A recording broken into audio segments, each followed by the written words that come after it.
오늘을 살아가는 묵상 시간입니다. 오늘 본문 말씀 이사야서 32장 16절부터 18절까지입니다. 그때 공평이 광야에 거하며 의가 아름다운 밭에 있으리니 의의 공효는 화평이요 의의 결과는 영원한 평안과 안전이라. 내 백성이 화평한 집과 안전한 거처와 조용히 쉬는 곳에 있으려니와. 자, 여러분, 하나님의 은혜는 어디에서 시작될까요? 바로 광야에서 시작됩니다. 자, 오늘 본문 말씀 속에 보면 이 하나님의 의에 대해서 말씀합니다. 의는 하나님 백성의 자격을 회복하는 것이죠. 사실 하나님께서는 이스라엘 백성들에게 하나님 백성의 자격을 거저 주었습니다. 아브라함의 믿음을 보시고 아무 자격이 없는 그들을 하나님의 자녀로 삼아주신 것이었죠. 율법이 바로 그 자격을 유지하는 조건이었습니다. 다시 말해서 다른 신을 섬기지 않고 자기에게 주어진 것으로 만족하며 다른 사람에게 죄를 짓지 않는 것이 거저 주신 하나님의 백성의 자격을 유지하는 조건이었습니다. 그런데 이스라엘 백성들이 욕심을 더 내니까 그 자격을 빼앗겨 버린 것입니다. 그 빼앗긴 자격이 바로 의라는 것입니다.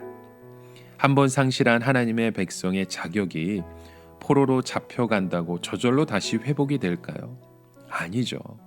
하지만 하나님께서는 광야에서 그들에게 다시 한번 은혜를 베풀어 주셔서 그 백성의 자격을 주시겠다는 것입니다. 여러분, 하나님의 백성이 되는 자격을 갖는 방법, 그것은 온 천하에 단 하나의 방법밖에 없습니다. 오직 믿음입니다.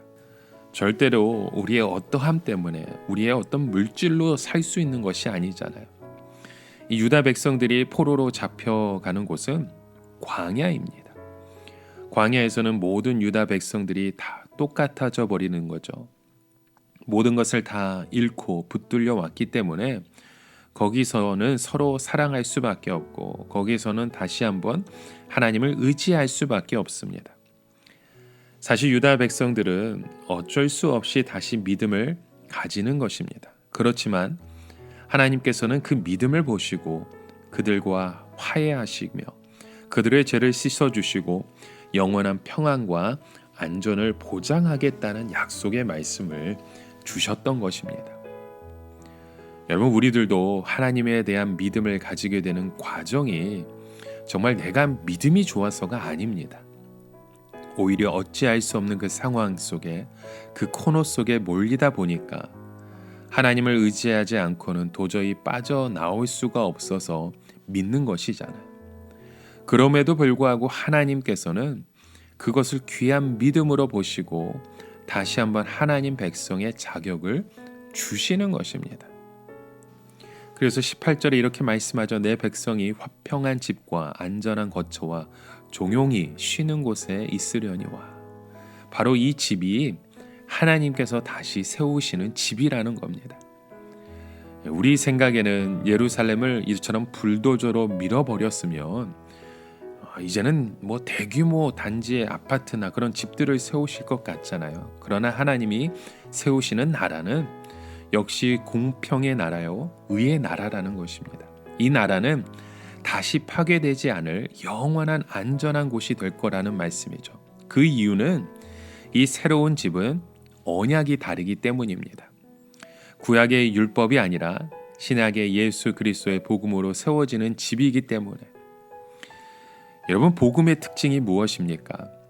다시는 사람이 죄에 빠지지 못하게 하는 것이죠. 물론 인간은 구약 때나 신약 때나 똑같습니다. 무엇이 다른가 하면 죄보다 더 강한 성령의 힘이 우리 안에서 그 죄의 세력을 막아서 하나님의 진리로 우리를 끌어오는 것이죠. 다시 말해서 성령으로 우리 안에 죄와 싸울 수 있는 그런 저항력이 생기는 것입니다. 죄를 지으면 성령께서 회개할 때까지 쥐어 짜시는 것이죠. 성령님이 그래서 우리의 양심에 갈등을 주시고 때로는 설교로 우리의 마음을 내리치게 하시고 또 그래도 안 되면 육체의 질병을 주십니다. 그리하여 믿음의 길을 끝까지 걸어가게 하시는 것. 그러나 지금의 예루살렘은 안 됩니다. 죄에 대해 저항력도 없을 뿐더러 아예 죄가 나쁜 줄도 모르고 있기 때문이죠. 지금의 예루살렘은 더 이상 건져낼 수가 없는 상황 속에 있었다는 것입니다. 여러분, 믿음이라고 해서 다 같은 믿음이 아닙니다. 아직 성령으로 거듭나지 못한 사람의 믿음이 있습니다. 이 믿음은 나름대로 잘 믿으려고 애는 많이 쓰는데 능력이 없는 거죠. 아직 종교적인 상태에서 예수님을 믿기 때문입니다. 믿어도 나의 노력으로 믿으려고 하는 것, 바로 이것이 무너지기 전에 예루살렘의 상태였습니다. 이런 믿음은 애는 많이 쓰는데 영혼을 살리는 성령의 능력이 없습니다. 그럴 때에는 다시 한번 결단을 내려야 합니다. 마음이 광야로 가야 하는 것이죠. 그리고 그곳에서 십자가에 못 박이신 예수를 만나고 거기에 내 모든 것을 다 걸어야 합니다. 그렇게 하지 않으면 이 놀라운 축복을 받을 수가 없습니다. 인간의 힘으로는 도저히 신앙생활을 할 수 없는 것이죠. 내가 아무리 몸부림을 쳐도 실패할 수밖에 없습니다. 여러분, 우리가 실패할 수밖에 없었던 이유는 하나님의 사랑이 우리를 끌고 오시기 때문입니다. 그 실패 속에서 하나님은 이제는 하나님의 말씀 앞에 우리의 삶을 돌아보게 하시고 우리에게 기회를 주기 원하십니다. 하나님의 말씀에 과감하게 우리가 나아가는 그런 믿음의 고백이 세워져야 한다는 것입니다. 그리하면 다시 우리의 삶이 일어날 것입니다. 오늘 하루 그런 믿음의 고백을 외치며 주님 앞에 우리의 모든 삶의 고백이 외쳐지시길 주의 이름으로 간절히 축원합니다. 함께 같이 기도합니다. 하나님, 우리의 그 결단 속에 하나님의 그 사랑이, 그 십자가의 그 사랑이 우리의 삶을 통해 다시금 확증되어지길 원합니다. 그 놀라우신 사랑 앞에 주님을 바라보며 소망할 수 있는 믿음의 자녀로 우리를 인도하여 주시옵소서.